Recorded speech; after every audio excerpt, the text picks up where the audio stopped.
Hiren Parikh here.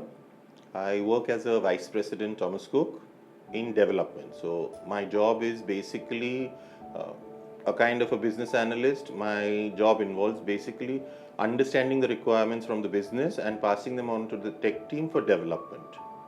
How I landed up here is again a very interesting story by itself. I started off in Thomas Cook in 1989 after clearing the course in 88 as an airport rep. So I used to go to the airport, receive people, see them off and all of that. Got into sales, inbound sales at that point in time. And after doing inbound sales, the company itself had an internal management development program, which I was a part of. Once I finished that, I got into further as a senior executive in sales. I did sales for about 5-6 years. And then the company decided to do automation of all our processes. That's when I got put into IT. Not full-time at that point in time, it was only part-time. And I was continuing to do my regular sales job as well as IT. Over a period of time that became unsustainable. So I was moved completely into IT by my boss, who said, yes, we are confident you will do good here. That's how I landed up getting into IT, where I have actually no background. So my background, if to be honest, is actually I'm a BSc graduate in geology and I did my course in tourism management. At that point in time, the institute had only a 2-year course, a diploma course in tourism management. They did not have a degree course at that point in time. So that's how I landed up with Thomas Cook. Our course coordinator at that point in time used to be Pravarthanam, and we had interesting teachers. Okay, I'm going to take a name, Mr. Sharda, who used to work at Air India and used to teach us fair construction. Most of you would not have even heard of the ABC books, thick fat tomes that are there.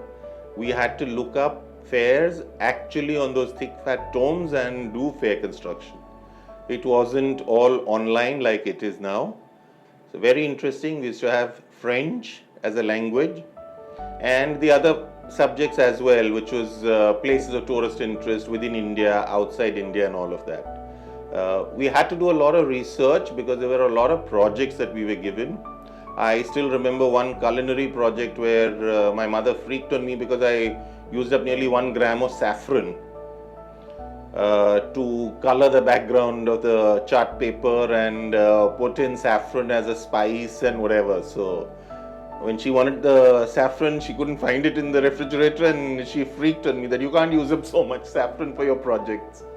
So all different kinds of projects. We had Mr. Shastri as the librarian. I'm not sure where he is right now, but he was a great guy. And because we were the second batch, we literally had a free run of the institute. Most of the kids today wouldn't even know it, but we used to play cricket on the first floor. Because there were hardly any kids in the class. So we would play cricket in our free time. We used to play cricket on the first floor. Other than that, we used to have language skills also.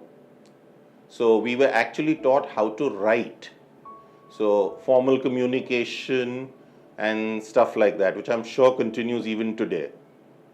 And Mrs. Patwardhan, being the course coordinator, she was always very hands-on.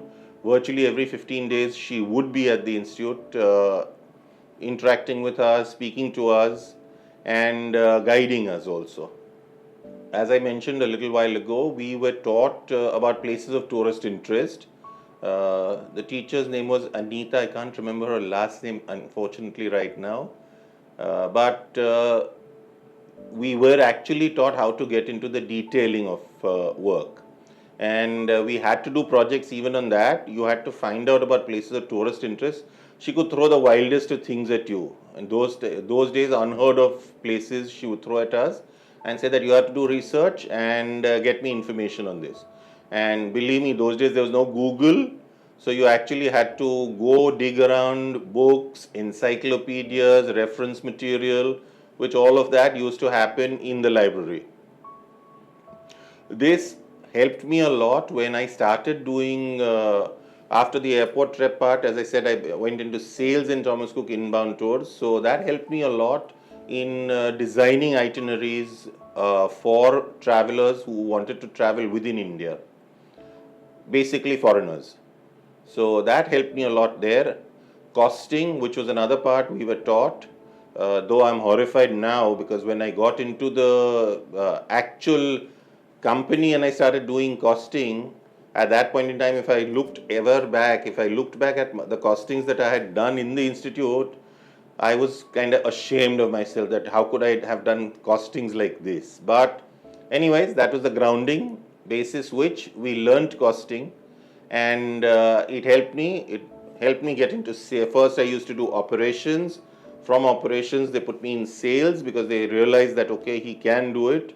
So they put me into sales, and I used to do inbound sales. I did inbound sales for nearly 6-7 years before moving into IT completely. The question being, as a geology graduate, why did I get into tourism? Very honestly, I was trying to keep all my options open. I wanted to do my MSc with geology also, and I wanted to do something different because at the back of my mind somewhere there was this niggling fear or doubt that MSc in geology was becoming a very specialized field, and in those days the employment opportunities for a geology graduate MSc would be kind of ONGC and nothing else, or maybe somewhere in the government of India in one of their departments of mining or some such. So, but I was still trying to keep my options open. But as God willed it, my entrance exam for MSc Geology and my entrance exam for the Diploma in Tourism course both were on the same day, same time. So I had to make a toss-up choice. So at that point in time, keeping the career options in mind, I decided, okay, let's go with tourism. And that's how I wrote my tourism entrance exam. At the interview, Mr. Raja, who was the director at that point in time, asked me the same question. And I honestly gave him the same answer. And he says, so that means you're actually coming here on a toss-up. I said, yes, Mr. Raja, because I've given up my MSc now, I can't go back there. So now I have no choice but to get into tourism. So when we were studying there in 1980, between 86 to 88, there was only one building, the old building as you call it now, which was ground plus one. And it had a grand total of about, I think, 7 classes, where you have the computer center in the old building today, used to be the canteen. So we used to have a lot of space, and we pretty much had the run of the place. We could go to the terrace. We used to go to the terrace regularly. Campus had only 2 buildings. One was the official building where classes used to be held, and the other one was the director's bungalow. The new building, what you have as the canteen today and all of that came up later. We had a nice huge quadrangle out near where the new building is today, where we used to host functions. So the annual day and all of that used to be held here. That huge map of India that you have, that was built by our class. So we did that whole map of India on cement and filled in the details and stuff like that. Interesting fact, I wish you don't edit this. While we were in college, I met my life partner, my wife, at college. And from whatever I know, we are the first official couple of the college. It's going to be the 40th anniversary of the institute. Yes, I can quite imagine because we were the second batch and we passed out in 88. So yes, it is 40 years, the Ruby anniversary of the institute. I wish that Ruby turns to gold, goes on to diamond and hits a century and even more. I don't know whether I'll be around to see all of that, but wish the students all the best and hope that the institute reaches newer heights. The team of Pravarthanam, all the best to you guys for all the effort that you're putting in into making this a huge success. I'm sure it will be. And if you're going to use the same name going forward, all the best for that too.